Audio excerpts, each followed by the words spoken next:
This meeting is being recorded. Okay. Brunel Laquan Banks Jr. is a kid living in terrible conditions and who has an abusive stepfather. He lives a bad life trying to keep his own and to protect his siblings. His father is put in jail and he hasn't seen him in months. His mother gets abused by his stepfather. Quan finds a safe place, which is a playground rocket ship, but that then gets taken away from him. Quan also pours his heart out to letters sent to Justice, his cousin's best friend. He doesn't have much money and food, so he tries to survive and help his siblings survive. Then his stepfather dies, and now he has to cope with an abusive parent dying. A series of events that Quan put on in the wrong place at the wrong time led himself into jail himself.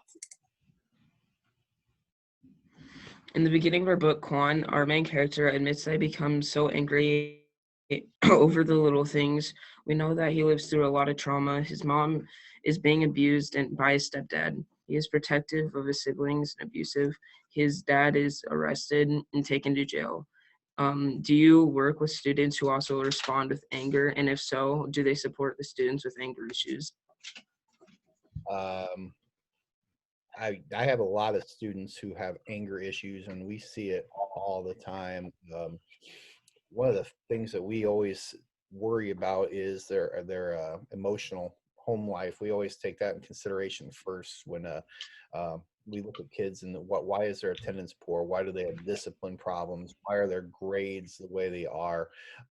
We just don't get on them right away. We don't assume anything. We always step back and think about their home lives first, because a lot of our students at our school, I teach at a school of 1,200 kids, and I believe our low income rate is around 70 or 80%, which is very high actually. And some of the stories that we hear about these kids are just tragic, and some of the situations they're in are very tragic, and it kind of, we really worry about it right now with the situation we're in, because we don't see these kids, and sometimes the school is their only safe haven. It really is. They come to school and they would get their breakfast and they'd get their lunch here, and they'd see their friends. They would see the teachers are always there for them. But now they're at home, and I know many of my students don't even show up for class because they have to go to work. They work during the day, or they can't do their work because they have to watch their little siblings or cousins, and they have a lot of anger issues, and then their grades get behind, and then they get really upset and they have no one to turn to. So we see this all the time where I teach, and it's something that we have to be very cognizant about constantly. I hope that answered your question.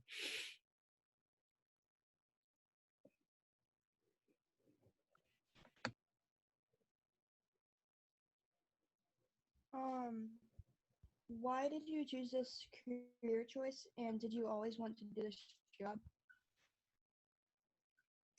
Being a teacher, yeah, I grew up and I knew from day one I was going to be a teacher. My father was a principal, and I grew up in a school. He was a teacher when I was a little thing, and I just grew up in the gym. I grew up in the schools, and from day I wouldn't even know what else I'd do besides this. I just like being around kids. I like seeing every day is a little bit different. You have the same routine, yet every day you're doing something a little bit different, and it makes things interesting. And I've always enjoyed it, and I've done it for a long time, like 25 years. So yeah, I grew up in it.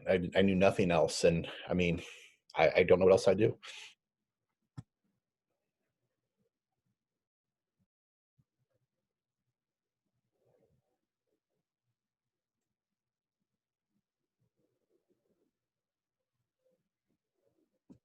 Do I need to click on something to see this comment here? No, Mr. Flaherty, we actually had a long list of questions for you, and we also put asterisks next to the ones that we really wanted to know the answers to. I was just letting the group know how to kind of read that document a little bit more. Elena, if you're there, do you want to read the next question, or maybe find one with those asterisks next to it? Sure.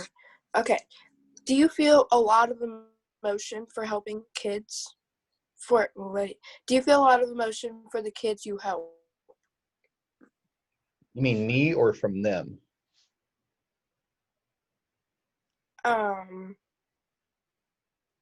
Do I have a lot of emotion, or do they have a lot of emotion when I work with them? Do you? Oh, yeah, sometimes I do. I have to admit, sometimes I do. For a number of years, I worked with social emotional disability kids and who had a lot of anger issues. And you gotta, you want to know their backgrounds, but then you have to realize you just can't fix everything. You do the best you can under the circumstances within what you can do, because there's just so many kids, there's so many situations, and sometimes you feel like you don't do enough. So yeah, there are times I've been really sad, or sometimes I feel really good, or especially, when you've been teaching as long as I have, once in a while you'll get a Facebook message or a message like, hey, I remember 15 years ago when you did this for me or did something. Sometimes you don't even realize you're really helping someone out. And that makes a big, you're just doing your job. And I think showing some type of compassion is very important for these kids. And like I said earlier, no, have a little familiarity with their background, try to develop positive relations. And I'm sure your teachers are the same way, get to know you a little bit. And then you can, I always tell, I tell my student teachers and younger teachers, get a good relationship with them. And you don't have to be the teacher of the year, because they're going to do anything for you and you're going to be there for them. And that's kind of tough this year, since I don't see any of my kids. It's kind of like what we're doing right now. And hopefully I see them in the spring. I haven't seen a student since March. I've been teaching remotely since March, and it's hard to build relationships. And there are times where kids will stay on after and we talk a little bit. And I don't know their backgrounds, and I don't take things personally, because sometimes, like, if they get really angry or upset or emotional, I don't take it because it's not me per se. It could be something else that's going on that we're not sure about.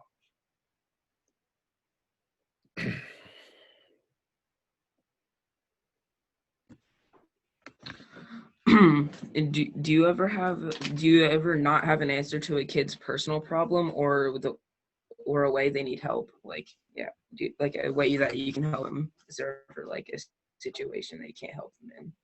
Oh, all the time. There are situations where just not a whole. Sometimes it's good just to be a good listener. They're, you don't want to pry. Sometimes you don't want to get in their feelings. Sometimes, but if they want to talk, just let them talk.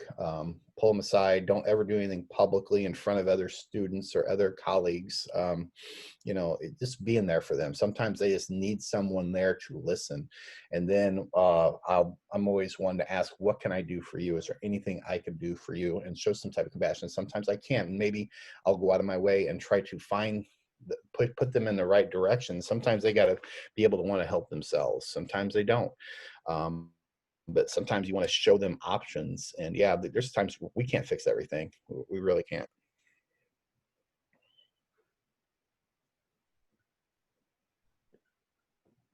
What type of questions do you ask the kids, or what do you talk about mostly with them? For just in general, I just like to talk about, I try to stay up on current events a little bit, and like to tease and have a good time with them. I know I learned a long time ago from my father, who's an educator. He told me that he used to sit and watch back in the day when MTV was relevant. He'd watch MTV and just kind of stay up on the news, current news, and what's going on. And so he had something to talk to the kids about. And I kind of do the same thing a little bit. And it's as simple as talking about maybe the NBA. NBA is real popular at Decatur, MacArthur, and I might not know what's really going on, but I hear a keyword or something like that, and the kids will spark some interest, and then all of a sudden, now you got them. Okay, if you have a little conversation with them the first 5 minutes of class, and you show them you're more than just someone that wants them to do the homework, and they better do this and that. Put your phone away. They're going to work a little harder for you. It's a process. I just try to get to know them a little bit, and joke around, and maybe as once you get those little conversations going, you can maybe get to know them a little bit more and more. And then if something does come up, you can maybe help them a little bit more instead of just going in cold and going, tell me what's going on at your house. You build a small relationship with them first.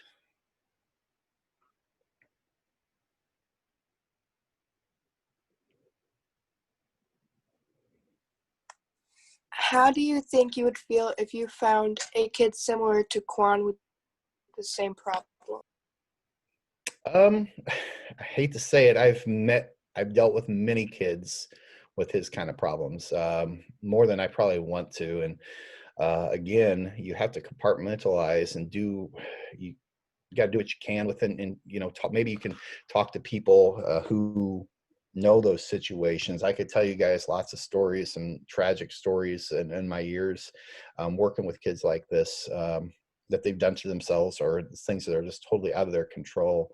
Um, and you just you can't take it home with you. You just got to learn from it. You got to, and then you as a teacher, maybe you want to talk to another teacher and go, what would you do? What do you suggest? You don't have all the answers. We have a great support system in Decatur, believe it or not. We have social workers and school psychologists and deans and principals and security guards and administrators who always know a little bit more maybe about another person's situation, because again, there are 1,200 kids in our high school, and I see over 180 kids a day. So I don't really know them as well as I want to, especially now. But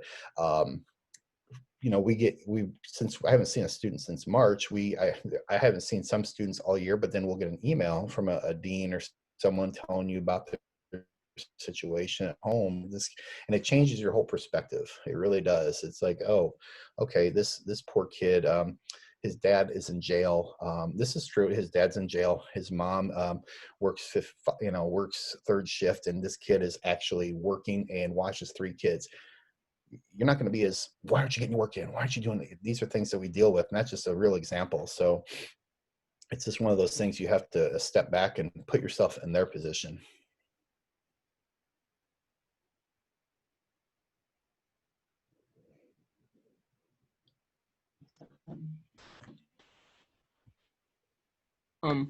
How do you think you feel? How do you think you would feel if a kid similar to Juan had the same problem? Like they had the same problem as Juan. I'm trying to remember everything I don't remember the whole story about Quan from the quick summary. Was he the one in jail, or was he the one dealing? I'm trying to remember. Yes. I've had I had a student last year who was struggling in school, and he stopped showing up, and it's because he shot somebody. He was in my history class. He was a junior, and he shot somebody, and he was on the run. He was arrested, but he was back in school. I mean, this is a little bit different. And as a teacher, how do you deal with that? You know that he was on the run, he shot somebody, he was arrested, but now he's back in school. You got to treat it like any other student. You can't, the minute they walk in your room, you got to be able to drop any perspective or opinion about anything. And that's tough being a teacher, because teachers are humans too. So, and I also, many years ago, I coached girls basketball. I had, in the middle of a Saturday practice, I had the police come in and arrest a girl right off the court. And I don't remember what she did. And here's the sad thing. Our team was so used to that. We kept practicing. There was no trauma. It was like, no. And this poor girl is now dead. She was in a triple murder about 3 years ago. And it made big news. And again, you just kind of step back and just think about it, like, what could you have done different? And sometimes there just isn't anything you really can do different. I mean, if any of the girls have a problem, you don't want to, sometimes you just can't get into everybody's business. You just really can't. You got to know the situation. And if you see a girl having a problem off by themselves, again, you got to be that support system.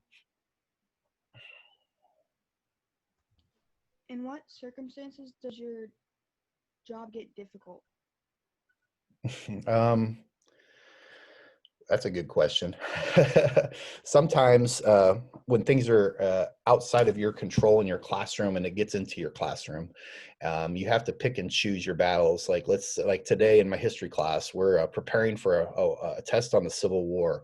And hypothetically, let's say there was a shooting and right outside of the area where these kids live, and they know who was murdered. There was something like that happened not too long ago. This is hypothetical, but now they're all in class. The last thing on their mind is the Civil War test, and you got to be able to recognize that, and you have to deal accordingly, and be flexible. Sometimes teachers just aren't flexible, no matter where you're at. They're like, nope, you got the test on Tuesday. That's it. You got to be compassionate for these kids. You got to, again, I'm kind of beating a dead horse. You got to see the situation over and over and go from there. You guys don't know how good you have it at Hayworth. I hate to say, you really don't. You got great teachers. You're in a great school system. You have your great kids in the building. So you guys need to really appreciate these people doing all this for you. What has been your most memorable moment in your teaching experience?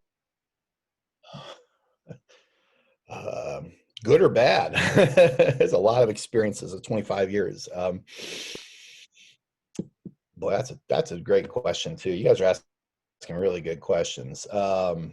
Most memorable would be, as far as a positive goes, I had a student come back after about 3-4 years. They'd probably been out about 4 or 5 years. They came back to school and they wrote me a long letter thanking me for I don't know if it's true or not. They said, if it wasn't for you, I would be in jail, or I would be dead today. And I remember this. I remember the student, and I didn't do anything special or particular. I guess I showed attention. I talked to the student, and as I would anyone else, and they had a rough go and a rough life, and I didn't take it personally. And on my desk, I used to have for years and years 2 Post-it notes. One said, "Don't take it personally," and it just reminded me, and another one said, "You can't save the world. You can't save the world." So I just always did what I could, and I guess I did it with this person. And I remember them coming back, and they wrote me a long letter. I don't know if they had to for something else, but again, it touched me. I was like, okay, well, I guess it's worth it, because I do have some lousy days too. I'm like, why am I even bothering?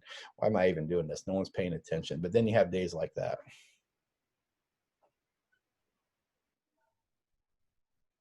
Mr. Flaherty, I'm going to interrupt for just a second because I'm very curious myself, and I hope the student group here can forgive me for butting in. To kind of give you a little context of the book that we're reading, at the very beginning of our novel, the main character, Quan, he's a good kid that is kind of dealt some really bad cards insofar as like having an abusive stepfather. He has younger siblings that he protects. So he receives the brunt of the abuse so that he protects his siblings. He has his mother and his biological father are divorced, but his biological father is taken to jail. And he still he's very academically driven. He wants to do well in school. There's a point where he's about entering middle school and he's accused of cheating, which he didn't.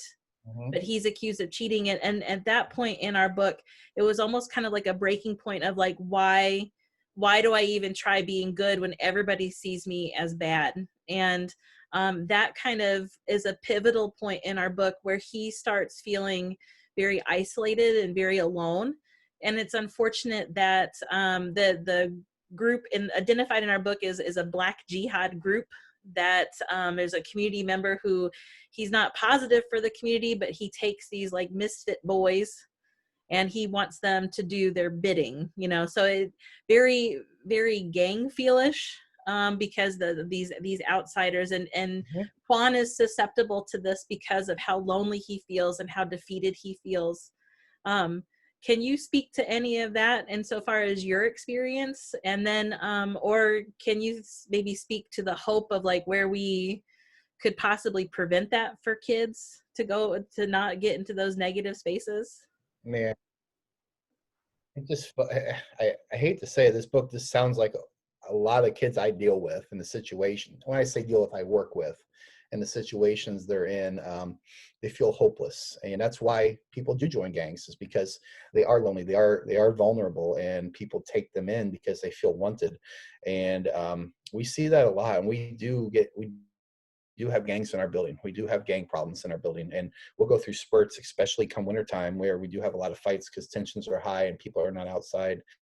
And as far as what the answer is, if I had the answer, I wouldn't be a teacher. I'd probably be doing something, going around speaking around the country on this. But we do a lot of trauma-based situations, and we actually, we have something called Character Strong that we do at MacArthur. We have a homeroom period, and we're supposed to do Character Strong team building things with our students, and through videos and circle groups and discussions. And um, it starts at home. Sadly, I'm a firm believer. Things start at home. We can only do so much, and it's going to take a long. This is my theory. I teach sociology too, and I've talked to my classes about it. I'm like, it's sometimes for something like what you guys are speaking on. It's going to take generations.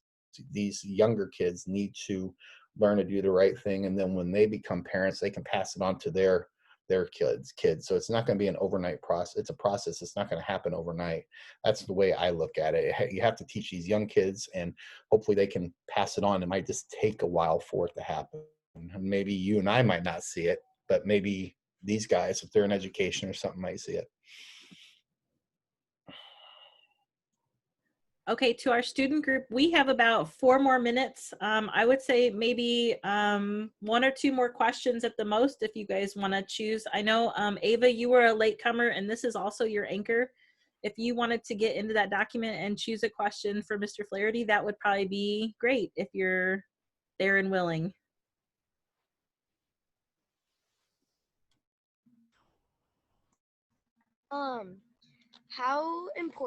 How important is it to meet the physical needs of students before learning can occur, and what physical needs are problematic most often? Physical needs. Wow, that's a good one.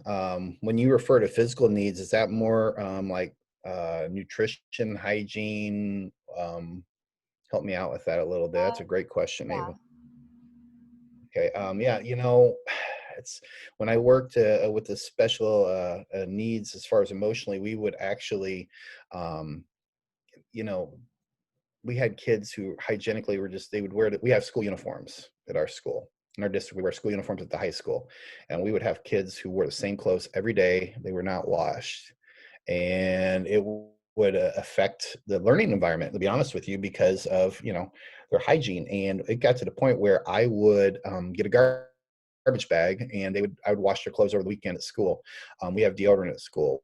We would have, and I would teach some PE, and we would actually show kids how to shower. I mean, we would show them how to do these things. It's this kind of things that you take for granted. These kids don't have the opportunity where they live. And believe it or not, they feel so much better about themselves when, you feel fresh, I guess, and clean, and kids aren't going to bully, because I hate bullying more than anything. You get bullied because of how they smell or how they look. As a matter of fact, I know when we've taken kids to get haircuts when I did that program, and we would take them out of school because we would put that more important in education. Sometimes some of these things are more important, again, than I said the Civil War. And nutrition wise, I let kids eat in class sometimes. I really do. They come in late. We have breakfast carts that come by, and the kids come in late, and I don't know why they're late. They'll get there tardy, but I'm not going to be that person to lock the door and not let them eat, because again, I don't know what happened at their house. I don't know why they're late. We don't have high school buses at the high school level. They have to take public transit or get there on their own. And if they come in 10, 15 minutes late, that might be the only food they have for that day. So if they're going to eat, they're going to eat. And again, that can lead to good relationships or the rest of their day. If I don't let them eat because, you're late, you can't eat today, they're going to be in a bad mood the rest of the day. I don't know what happened at home, and it could affect the rest of their day as well. So you got to show some compassion. So yeah. Okay, unfortunately, we are out of time, but Mr. Flaherty, I just want to say thank you for joining us this morning. Thank you for bringing your insight and voice to helping us understand Quan and the things that we're reading in our book a little bit more. As for the students that are on the line, any final, last minute, 30-second thoughts?